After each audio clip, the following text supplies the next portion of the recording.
you know, bankers, teachers, professionals. They spent a lot of money funding Harambes, medical Harambes for their relatives and family members, isn't it? So this government is saying that we need every citizen of Kenya to have a medical cover. Ndio tupunguze the out-of-pocket expenses for families, and therefore the disposable income will go up once you save on out-of-pocket expenditure on health. Watu wengi wanafikiri hii mambo ya health ni rahisi. Sio rahisi, ni ngumu. It's very difficult. Even developed countries, they tried universal health care and there's a lot of resistance, just like we are having resistance here. America, they had Obamacare, Supreme Court ilikatakata ikabaki nusu. President Kibaki alijaribu universal health care when Charity Ngilu was minister, ikapigwa siasa kama hii ya saa hii, mzee Kibaki akawachana nayo. President Uhuru in his second term alikuwa na big four agenda. Moja ilikuwa housing, ile nyingine ilikuwa nini? Universal health, si ndio? Again, siasa ikakuja akawachana nayo. I remember that time I was in the leadership of Senate.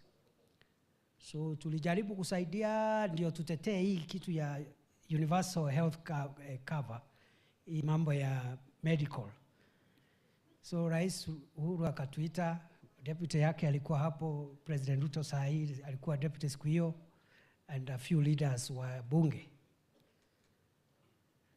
And then when the report came that people don't understand this mambo ya health insurance and they are opposed to it, I remember President Uhuru turned to his deputy akamuuliza, sasa wewe William, si wewe uko na nyumba? Si mimi niko na nyumba. Akatuuliza, nyinyi mko na nyumba? Sasa kama mtu uko na nyumba, hii kitu inatusumbua, kwa nini tuachane nayo kama watu wamekataa? But you see, with the benefit of hindsight, I really hope we had proceeded with universal care in 2018, because today almost 40 million Kenyans will be under the medical cover. We did not succeed that time, but this time round, trust you me, we'll succeed. Yes. Because NHIF had only 9 million people covered all these years. 9 million. Today, in 4 months, since we started in October, pigieni Kimani Ichung'wah makofi. And for the avoidance of doubt, kiongozi wa walio wengi zaidi. He's not only the leader of majority, but he's the leader of the broad-based majority. Now, NHIF had covered only 9 million people for all these years. Right now, for 4 months, we are at 18, 19 million. The aim is by 2027, we'll push that number to 30, 40 million. As we try to improve how SHA and Taifa Care works. And therefore, again, part of my work as the principal assistant of the president is to unlock the bottlenecks for government programs. So hii Monday nimeita magavana wote wa Kenya na Ministry of Health na watu ya mahospitali, public and private hospitals, watakuwa hapa kwa hema ndio tulainishe mambo ya Taifa Care. So, other than that, of course, education reforms. We are very keen in streamlining education to make it affordable, accessible, and of high quality, and also relevant. The work we are doing on CBC, the work we are doing in the funding of higher education is to make sure that as many children of Kenya as possible are able to access education. There are a few issues which we are streamlining again, but the funding model in its best format will bring equity in higher education. Because hakuna haja mtoto ya mbunge ama mtoto ya deputy president amesomea sijui shule ingine hapo, private school, academy, paka form 4, private school. Huyu mbunge ama deputy president ama minister ama another businessman who has money is paying 300,000 per term, 500,000 per term, isn't it? Even 600 per term, 1 million per term. Alafu akiitwa university, na huyo mtoto ametoka St. Andrews Turi, akiitwa University of Nairobi, unataka apewe basari, ile inapewa watoto wa Marsabit wale wanasoma huku wakikwepa risasi ya magaidi. Children who are learning under a tree as they try to dodge bullets from bandits. Na mwingine amesomea hapa academy. So why doesn't my child, why should I not pay the full fees? Hata kama ni 1 million. Is there any reason? That's what we are trying to correct, so that the resources we are using in education, we now support those who really cannot afford. So we are, tuko na agenda. President Ruto has an agenda, is clear. These are the commitments he made. These are the things we signed to. Ukiangalia hiyo teachers, 116,000 teachers in 5 years, iko kwa manifesto. Ukiangalia mambo ya majani chai, nimewaambia, iko kwa manifesto. Increasing earnings, coffee, rice, sugar, all these things are in the manifesto. But I've told you, the first 2 years were to stabilize the economy generally. And therefore, the remaining 2.5 years will help us make a lot of progress. Mwisho.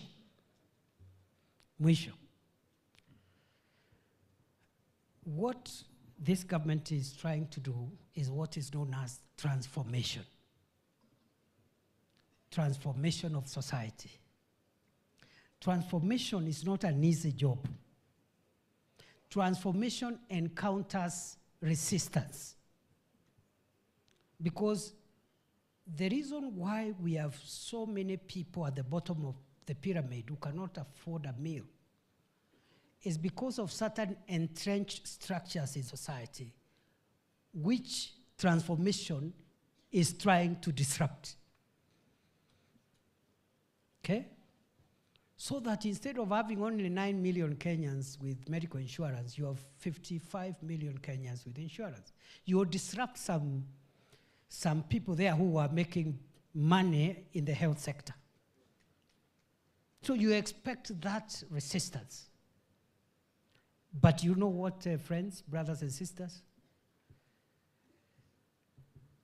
Costly as it is, transformation eventually brings prosperity and brings honor and dignity to the leaders that bear the brunt of opposition to transform their societies. Kenya tumekaa hapa miaka mingi tunasema sijui vile Singapore ilikuwa sijui ilikuwa wapi 1963 na South Korea. What transformed Singapore is the housing program. Today 99% of citizens of Singapore are owners. They are homeowners. So when UN is doing what we call Human Development Index, since everybody has a dignified house, the Human Development Index it shoots. It even surpasses the United States.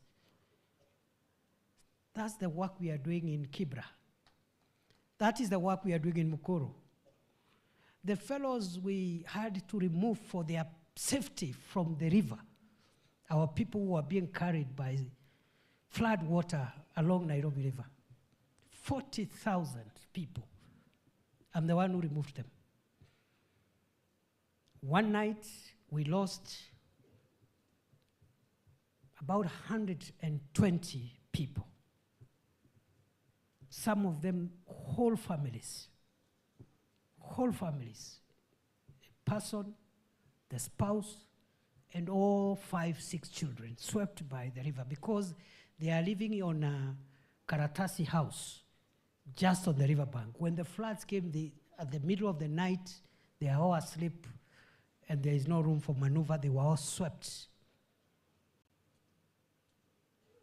So, as the Minister for Interior, I had to make a decision. And the President supported me. We removed them. But we are saying, those people who are paying 2,000, 3,000 in a Mabati or Mbao house in Nairobi River Bank, they will be given priority in the 14,000 plus units we are creating in Kibra and in Mukuru. In fact, between Kibra and Mikuru, we are creating nearly 30,000 units as we speak. Phase 1 is ready. There is phase 2 and phase 3. You go there, you get a studio house. That studio house or 1 bedroom, you will still pay 3,000. This 3,000 is not rent. Remember, you were paying 3,000 as rent in a Makaratasi house, which is not yours. This one is your house. The 3,000 is to help you buy the house over time. Na nyumba iko na stima, iko na maji, ni nyumba secure, iko na Wi-Fi. Rather than putting yourself and your 6 children in a shack on the riverbank with the risk of being carried away by the water at night. So transformation is painful. Like when we were removing those families, it was not easy. It was a very difficult decision. But for their safety, we had to stay firm. A few people tried to politicize the matter, and we stood firm. There are people even who wanted to go and incite the public there. Tuliwaambia jaribu. Alienda hapa downtown kidogo alafu akarudi. Hawakufika kwa mto. Wangefika kwa mto ningeweka tear gas. Because it's not fun. Sio mchezo. It's not, who is comfortable removing people from where they are? But for their safety, just like the people we evacuated from the gorges in the Rift Valley, so that we can strike the bandits. So we had to do an operation like that up in Nairobi River. I'm very proud today. That corridor now is very clean. Imesafishwa. Niliona waziri alikuwa hapo the other day. We are now rehabilitating it, and we are providing affordable and social housing. The same people who used to live at the river are the ones who will be given priority to enter those houses. So there is a difference between politics and leadership. There is a difference between transformation and populism. President Ruto has said many times, if the transformation of Kenya will cost his popularity, so be it. So be it. As his principal assistant, I also want to make the same statement, that if assisting the president to deliver on the transformative programs I have told you to make Kenya better, if in the process we become unpopular, both of us, so be it. It is not the length of time that a leader stays in office that matters.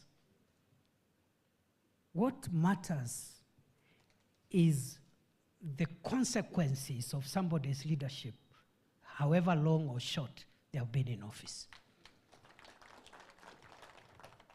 Sijui kama tunaelewana.